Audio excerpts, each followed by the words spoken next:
मित्रांनो, अशामध्ये एक खूप छान कथा वाचण्यात आली.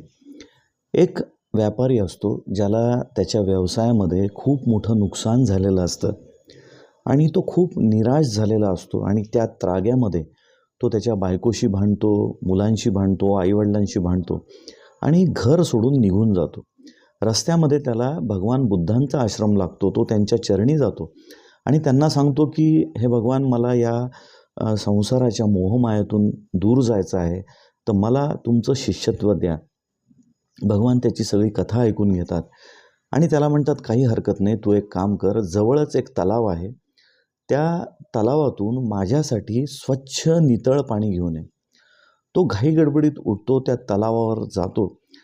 तिथे पाहतो तर अनेक गुरं त्या तलावातून रस्ता पार करत असतात आणि त्यांच्या त्या जाण्यामुळे ते पाणी खूप गढूळ झालेलं असतं.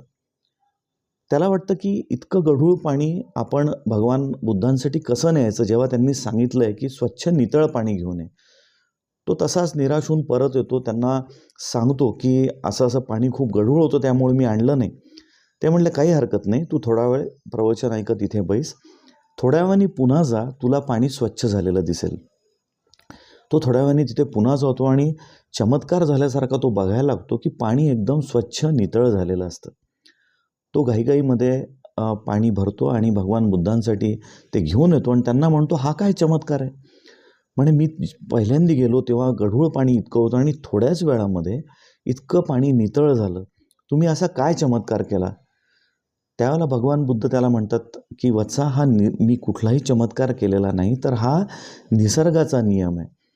हे पाणी गढूळ जरी असलं तरी त्याला शांत होण्यासाठी, तळाशी ते गाळ तो साचण्यासाठी जर वेळ दिला तर पाणी नितळ होतं. आणि तसंच तुझ्या बाबतीत आहे की तात्पुरत्या त्राग्यामध्ये, व्यवसायात झालेल्या नुकसानीमुळे मन तुझं अस्थिर झालेलं होतं, त्या त्राग्यामध्ये तू सगळ्यांशी भांडून घर सोडून आलेला आहेस. मला असं वाटतं तू परत जा, या सगळ्या गोष्टीला शांत होण्यासाठी वेळ दे आणि मला खात्री आहे की तू पुन्हा संसाराला लागशील.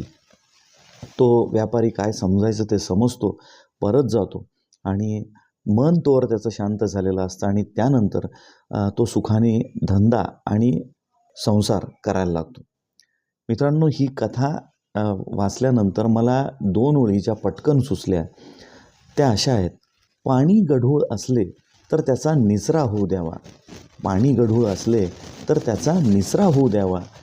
आणि मनाच्या बाबतीतही थोडा हाच विचार व्हावा. मनाच्या बाबतीतही थोडा हाच विचार व्हावा.